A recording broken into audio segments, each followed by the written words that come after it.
Jaurlaritzak erabat gaitzesten ditu indarkerizko istilu horiek. Euskal gizartearen aurkako erasoa izan da atzo Bilbon gertatutakoa eta gaitzespen sendoa eta irmoa merezi du.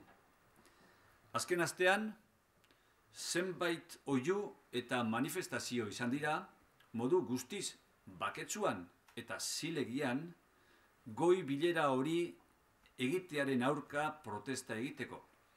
Ez da onargarria, Bilboko merkataritza jarduerak ordaindu behar izatea, indarkeria erabiltzen duen eta sistemaren aurka dagoen gutxiengo erradikal baten jardueraren ondorioak.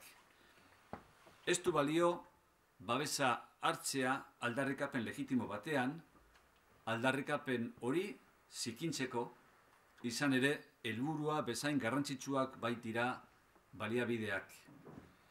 Ez dauka inolako zentzurik, pertsonek, dendek, tabernek edo euskalduna jauregik bezalako ondasun publikoak edo autobusek justifikatu gabeko vandalismoa horren ondorioak ordaindu behar izatea.